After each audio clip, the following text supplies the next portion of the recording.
अस्सलाम वालेकुम and welcome back to another video.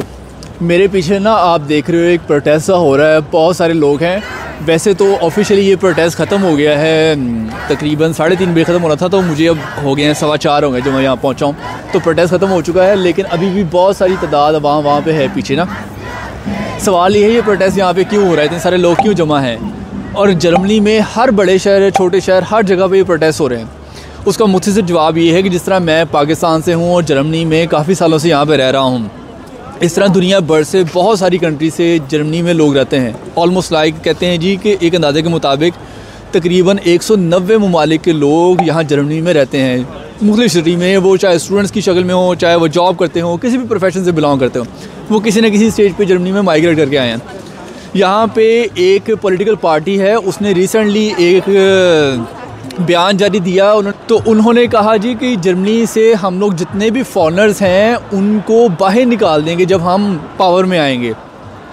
और लफ्ज़ पहले उन्होंने इस्तेमाल किया कि हर वो लोग बंदा जो जर्मनी में आकर रहता है वो जर्मन नहीं है, चाहे वो खुद जर्मन नहीं है, चाहे उसके पेरेंट्स जर्मनी में कभी आए थे, बेशक वो यहाँ पर आके पैदा हुआ है, चाहे उसके पास यहाँ की जर्मनी की नेशनलिटी है या चाहे नहीं है, वो स्टूडेंट है, वो जॉब कर रहा है, टेम्प्रेरी वीज़ा उसके पास है, उसके पास परमानेंट रेजिडेंसी है, या चाहे उसके पास पासपोर्ट भी है, अगर वो किसी स्टेज पे भी वो या उसके वालिदैन जर्मनी में माइग्रेट हुए और इस चीज़ को हमने रिकॉर्ड देखना है, और जब हमें पता लग जाएगा तो हम लोग उस बंदे को जितने भी होंगे जर्मनी से बाहर निकालेंगे। हम ये पॉलिसी लेकर आ रहे हैं कि जर्मनी सिर्फ जर्मन से बिलोंग करता है, यहाँ की इंडस्ट्री जर्मन से बिलोंग करती है, जो बाहर की दुनिया यहाँ पे आती है वो यहाँ आके हमारी जॉब्स पे कब्ज़ा करते हैं, हमें जॉब्स नहीं मिलती, बाहर के लोग ज़्यादा जॉब्स ले लेते हैं। ख़ास तौर पे आपको पता है कि आईटी की फ़ील्ड में और इंजीनियरिंग है, मेडिकल साइंसेस की फ़ील्ड में, इसके अलावा और बहुत सारे शोबे हैं। मेरा ख्याल है ज़िंदगी से बिलोंगिंग हर शोबे से रिलेटेड जर्मनी में लोग जॉब करते हैं। और वो एक्चुअली जो राइट एक्सट्रीम पार्टी है जर्मनी की, वो लोग हैं जो कि समहाउ रिलेट भी करते हैं नाज़ी से, क्योंकि जो almost like 70-80 years 90 years before जब वर्ल्ड वॉर 1 स्टार्ट हुई और वर्ल्ड वॉर 2 स्टार्ट हुई, ख़ास तौर पे वो नाज़ी थे अनफॉर्चुनेटली जर्मनी में, जिन लोगों ने कहा जी कि हम लोग बेहतर हैं, हमारा हक़ है ज़्यादा, हम लोग यूरोप पे भी कब्ज़ा करेंगे, दुनिया पे भी कब्ज़ा करेंगे, और जंगें उन्होंने स्टार्ट कर दी। और ख़ास तौर पे उन नाज़ीज़ ने जब यहूदियों को जर्मनी से पहले उसके बाद यूरोप से निकालना स्टार्ट किया था, और फिर मारना भी स्टार्ट किया। बहुत सारे यहूदियों को उस वक्त कत्ल किया गया था, मारा गया था और दरबदर किया गया था, जो कि मेरा ख्याल है कि उस वक्त यहूदियों के साथ ये बुरा हुआ था सलूक। खैर उसके बाद अब यहूदी इज़राइल में, फ़लस्तीन में क्या कर रहे हैं वो गलत कर रहे हैं, वो ठीक नहीं कर रहे। खैर ये तो वैसे एक अलग डिबेट है, लेकिन कहने का मतलब कि उस वक्त भी उस वक्त के लोगों के साथ नाज़ियों ने बुरा किया था, क्रिश्चियंस ने बुरा सलूक किया था, कत्ल किया था, मिलियंस ऑफ लोगों को कत्ल किया था पूरे यूरोप में। तो वही पार्टी अपना नाम पॉलिटिकल पार्टी बदल के अब AfD के नाम से यहाँ पे जर्मनी में एक्टिव है, और पिछले 7 से 8 साल में चूँकि वो इलेक्शंस में पार्टिसिपेट करते हैं तो उनकी पॉपुलैरिटी बढ़ती जा रही है, उनको ज़्यादा वोट मिलते जा रहे हैं। बल्कि 2021 में जो लास्ट इलेक्शन हुआ था, उस पार्टी को जर्मनी में 88 सीट्स भी मिली थी जो पार्लियामेंट है। इसका मतलब है कि उनकी पॉपुलैरिटी ऐसा ऐसा बढ़ती जा रही है, लोग उनकी बात मान भी रहे हैं। वो एक्चुअली बहुत ज़्यादा राइट एक्सट्रीम पार्टी है कि बहुत ज़्यादा नेशनल हैं और दूसरे लोगों को वो ज़्यादा हकार समझते हैं, या कोई अच्छे लफ्ज़ों से याद नहीं करते, या कोई उस तरह रिस्पेक्ट नहीं देते। यहाँ पर मैं एक छोटी सी करेक्शन कर दूँ कि जो वो उस पॉलिटिकल पार्टी है AfD, उसने बयान दिया था रिफ्यूजीज़ के अगेंस्ट एक्चुअली, कि हम लोग रिफ्यूजीज़ को वेलकम नहीं करते, या हर रिफ्यूजी को यहाँ पे रहने का राइट नहीं मिलना चाहिए जर्मनी में ना। तो लफ्ज़ उन्होंने रिफ्यूजी का इस्तेमाल किया, और रिफ्यूजी के जो जर्मन ज़ुबान है वो ज़ाहिर बात है सभी फॉरेनर्स रिफ्यूजीज़ के एक हिस्से में आते हैं। रिफ्यूजीज़ वो भी हो सकते हैं जो असाइलम सीकर होते हैं, वो असाइलम सीकर किसी पॉलिटिकल बेसिस पे हो, वो वैसे ह्यूमैनिटी की बेसिस पे हो, या डिफरेंट रीज़न की वजह से हो।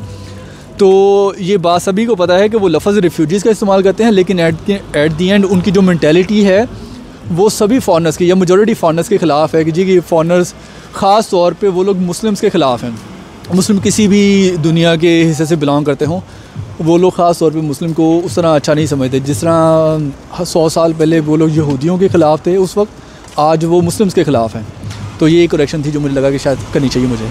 पॉलिटिकल पार्टी ने ये अपना बयान दिया, ये अपना स्टांस अपनाया कि हाँ हम ये करेंगे, और उसके अगेंस्ट पूरे जर्मनी में लोग प्रोटेस्ट कर रहे हैं। तो जो जर्मनी में अब प्रोटेस्ट कर रहे हैं वो ना सिर्फ फॉरेनर्स कर रहे हैं, बल्कि बहुत सारी बड़ी तादाद जर्मनी में जर्मन लोकल्स की है जो कि इस आइडिया को अप्रिशिएट नहीं कर रहे, और वो कहते हैं कि नहीं हम लोग दोबारा बैक इन टाइम कोई 100 साल पहले या 80 साल पहले, 90 साल पहले नहीं जाना चाहते, जब 20 की दहाई में, 30 की दहाई में यहाँ पे नाज़िस्ट थे और वो इस तरह की रखते थे, मेंटालिटी रखते थे और फॉरेनर्स को बुरा समझते थे।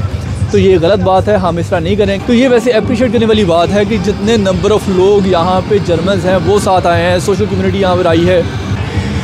उसका काउंटर इफेक्ट होगा क्या? क्योंकि देखो पिछले आपने बहुत सारी वीडियोस देखी होंगी, आपने सुना होगा कि जर्मनी में बहुत सारा पोटेंशियल है, अभी भी जॉब्स अवेलेबल हैं। इनके पास अपना ह्यूमन रिसोर्स इतना है नहीं, और जो है वो कोई इतना ज़्यादा पढ़ा लिखा नहीं है। यानी कि यहाँ पे जर्मन्स लोग पढ़ते ज़रूर हैं, लेकिन जिस तरह हमारे पाकिस्तान में या और नेबरिंग कंट्रीज़ में लोग इंजीनियर बनते हैं, डॉक्टर बनते हैं, उतने नंबर ऑफ़ लोग यहाँ पे इंजीनियर या डॉक्टर्स नहीं होते, या उतने हाईली क्वालिफाइड नहीं होते। और इंडस्ट्री यहाँ पे बहुत ज़्यादा अभी भी। उसको काउंटर करने के लिए ये लोग फिर दुनिया से इनवाइट करते हैं बच्चों को, स्टूडेंट्स की शक्ल में या वैसे डायरेक्ट जॉब्स की शक्ल में कि हमारे पास जर्मनी आओ, यहाँ आके रहना स्टार्ट करो, हायर स्टडीज़ लो और उसके बाद अपनी ज़िंदगी स्टार्ट करो। तो एक तरफ तो जर्मन गवर्नमेंट पहले बहुत सारे सालों से लोगों को अट्रैक्ट कर रही है जी कि जर्मनी आके रहना स्टार्ट करें, और दूसरी तरफ इस पॉलिटिकल पार्टी ने ये अपना जो स्टांस दिया है, तो ये दोनों मैच नहीं करते। जो इंजीनियरिंग है या मेडिकल प्रोफेशन है वो तो अपनी जगह पे, वहाँ पे तो फॉरेनर्स की तादाद ज़ाहिर बात है जर्मनी में बहुत ज़्यादा है। लेकिन उसके अलावा जो हॉस्पिटैलिटी की जॉब्स होती हैं, गैस्ट्रोनॉमी है, रेस्टोरेंट्स हैं, होटल है, जो स्टोर्स हैं, उसके अलावा जो मेडिकल साइंसेस के और डिफरेंट फील्ड्स हैं जिसमें नर्सेज आती हैं या और हेल्पिंग स्टाफ होता है। स्कूल्स में बहुत सारे लोग जर्मन के अलावा फॉरेनर्स काम करते हैं। ये सारे का सारा सिस्टम जर्मनी का रुक सकता है कि अगर खुदा न खासा अगर किसी स्टेट पे जाकर कोई ऐसा इंप्लीमेंट हुआ कि ये लोग जिस तरह इन्होंने सोचा कि जी फॉरेनर्स को हम लोग भेज देंगे। अच्छा, फॉरेनर्स का मतलब पता क्या है? फॉरेनर्स का मतलब है कि जो लोग फ़र्ज़ करें यूरोप में बेशक हैं, यूरोपियंस हैं, वो बेशक इंग्लैंड से बिलोंग करते हैं, बेशक फ्रेंच हैं, बेशक वो पोलैंड से बिलोंग करते हैं, रोमेनियन है, रोमेनियंस यहाँ पे बहुत ज़्यादा हैं, बुल्गारियन है, रशिया से हैं, यानी कि दुनिया के और जिस मर्ज़ी मुल्क से हैं, सिर्फ वो जर्मन्स नहीं हैं। तो उनको वो कहते हैं जी कि हम लोग कोई पॉलिसी ऐसी अडॉप्ट करेंगे जी कि फॉरेनर्स यहाँ से जर्मनी में ना आए या उनको इतनी आसानी से यहाँ पे नेशनलिटी या रेजिडेंस ना मिले। वैसे तो मैं हर प्रोफेशन की रिस्पेक्ट करता हूँ, यानी कि जो बंदा मेहनत से काम करता है वो ज़ाहिर बात है रिस्पेक्टफुल है। तो जो प्रोफेशंस यहाँ पे ख़ास तौर पे जर्मनी में हैं, जो घरों से और बिल्डिंग से कचरा उठा के लेके जाते हैं, वो यहाँ पे प्लान होता है, गाड़ियों में आते हैं, कचरा उठा के लेके जाते हैं, वो मेजॉरिटी लोग इस प्रोफेशन में जो हैं वो सारे फॉरेनर्स होते हैं। जो यहाँ पे ट्रेन स्टेशंस हैं उनकी जो सफाई करते हैं लोग, वो मेजॉरिटी फॉरेनर्स होते हैं। ये मैं इसको डिस्क्रिमिनेट नहीं कर रहा कि जी को वो सिर्फ फ़ॉरेन होते हैं, लेकिन मैं मेजॉरिटी का लफ्ज़ इस्तेमाल कर रहा हूँ। ये है ये रेस्टोरेंट्स वाला जो एरिया है, तो अगर ये किसी स्टेज पे जाके ये आइडिया इम्प्लीमेंट होता है तो ये तो जर्मनी का वो क्या पट्टा बैठ जाएगा। ये बिल्कुल ऐसे ही है जैसे फ़र्ज़ करें अब सऊदी अरेबिया में या दुबई में, अबू धाबी में, कतर में बहुत सारे लोग फॉरेनर्स हैं, और कभी ऐसी स्टेज आए जी कि सऊदी अरब के जी हमारी आबादी वैसे तो 3-3.25 करोड़ है, और यहाँ पे और वहाँ पे फॉरेनर्स की तादाद तकरीबन कोई 1.25 करोड़ 1.5 करोड़ डी फॉरेनर्स रहते हैं। और अगर वो कह दे जी कि हम लोग फॉरेनर्स को बाहर निकाल देंगे तो सऊदी अरब कैसे चलेगा? इसी तरह यहाँ पे भी सारे का सारा निज़ाम हाल्ट हो सकता है, रुक सकता है अगर ये कभी खुदा न खासा ऐसी स्टेज आए। अव्वल तो जो गवर्निंग पार्टी है, जो रूलिंग पार्टी है इस वक्त जर्मनी में, उसने बड़ा क्लियरली कहा है कि नहीं ऐसा ना हम होने देंगे और ना ही ऐसा पॉसिबल है। और रिसेंटली उन लोगों ने एक नया लॉ भी पास कर दिया है ड्यूल नेशनलिटी का भी और इजी एंड फास्ट नेशनलिटी का भी, जिसमें पहले एक मसला था जो मैंने पिछली वीडियो बनाई थी कि उन्होंने एक अपडेट की है इजराइल के हवाले से, वो अपडेट अपनी जगह पे, लेकिन दूसरा उसका एस्पेक्ट ये है कि उन लोगों ने लॉ पास कर दिया है नेशनलिटी जर्मनी की तेज़ हो सकती है, जल्दी मिल जाएगी, और ड्यूल नेशनलिटी भी अब होगी। यानी कि आपको जो आपकी होम कंट्री की नेशनलिटी है वो छोड़नी नहीं पड़ेगी, पहले छोड़नी पड़ती थी। उसके मतलब वैसे मैं वेरी सून एक दूसरी वीडियो बनाऊंगा कि उसकी कंडीशंस क्या हैं कि वो नेशनलिटी कैसे मिलेगी। लेकिन कहने का मतलब कि गवर्नमेंट यहाँ की German major political parties, majority political parties, बल्कि ऑलमोस्ट सारी पॉलिटिकल पार्टीज़ सिवाय एक के, जो सिविल सोसाइटी है, जो आम लोग हैं, उन पे भी मेजॉरिटी तादाद फॉरेनर्स को वेलकम करते हैं जिस तरह पहले कर रहे थे। तो कोई ज़्यादा डरने वाली बात नहीं है। मैंने सोचा कि इसके ऊपर वीडियो में लाजमी बनाऊँ, क्योंकि आप लोगों ने शायद ख़बरों में ये चीज़ देखी होगी, जर्मनी में बहुत सारे प्रोटेस्ट हो रहे हैं। तो उस प्रोटेस्ट की रीज़न यही थी, जो पॉलिटिकल पार्टी ने ये बयान दिया था, आई गेस कोई एक हफ़्ता पहले ऑलमोस्ट लाइक के उन लोगों ने कोई इस तरह की मीटिंग वगैरह की थी और अपना एजेंडा बयान किया था। तो डरने शरने वाली बात नहीं है, जर्मनी आएँ, ज़रूर आएँ, यहाँ पे स्टडी के लिए आएँ, जॉब्स के लिए आएँ, अपनी लाइफ स्टार्ट करें जिन लोगों ने करनी है। ये भी बात सच है वैसे, एट दी एंड का अपना घर अपना ही होता है। आप जिस मुल्क से भी बिलोंग करते हैं उस जैसी बात किसी और दूसरे मुल्क में नहीं होती।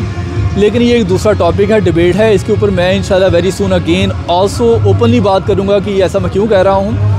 लेकिन जर्मनी भी अच्छी ऑप्शन है अगर कोई वाकई मूव करना चाहता है किसी भी रीज़न की वजह से।